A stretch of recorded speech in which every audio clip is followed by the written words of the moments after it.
ಎಲ್ಲರಿಗೂ ನಮಸ್ಕಾರ. ವೈಶ್ಯ ಲಗ್ನಂನ ಈ 10 ವರ್ಷಗಳ ಸಾಧನೆ ನಿಜಕ್ಕೂ ಶ್ಲಾಘನೀಯ ಹಾಗೂ ವಿಶಿಷ್ಟವಾಗಿರ್ತಕ್ಕಂಥದ್ದು.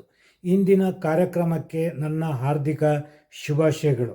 ವೈಶ್ಯ ಲಗ್ನಂ ಇಲ್ಲಿಯವರೆಗೆ ಅನೇಕ ವೈವಿಧ್ಯಮಯ ಕಾರ್ಯಕ್ರಮಗಳನ್ನು ಮಾಡಿಕೊಂಡು ಬಂದಿದೆ.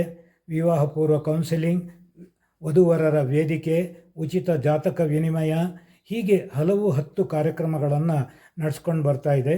ಅದೂ ಅಲ್ಲದೆ ವಿಶೇಷವಾಗಿ ಈ ವಿವಾಹ ಕಾಲದಲ್ಲಿ ನಡೆಯತಕ್ಕಂಥ ಪದ್ಧತಿಗಳು, ಮಂತ್ರಗಳು, ಅವುಗಳ ಆಧ್ಯಾತ್ಮಿಕ ಮಹತ್ವ, ಈ ಬಗ್ಗೆ ಎಲ್ಲದನ್ನ ಬಹಳ ವಿಶೇಷವಾಗಿ ರೂಪಿಸಿ ಸಮಾಜಕ್ಕೆ ನೀಡ್ತಾ ಬಂದಿದೆ. ನಮ್ಮ ಈ ಸಂಸ್ಥೆ ಇನ್ನೂ ಹೆಚ್ಚು ಉತ್ತುಂಗಕ್ಕೆ ಏರಲಿ ಅಂತ ನಾನು ಆಶಿಸ್ತೇನೆ. ಮತ್ತೊಮ್ಮೆ ಈ ಕಾರ್ಯಕ್ರಮದ ಆಯೋಜಕರು, ಸಂಘಟನೆಯ ಎಲ್ಲರಿಗೂ ನನ್ನ ಹಾರ್ದಿಕ ಹೃದಯಪೂರ್ವಕ ಅಭಿನಂದನೆಗಳು. ಜೈ ವಾಸವಿ.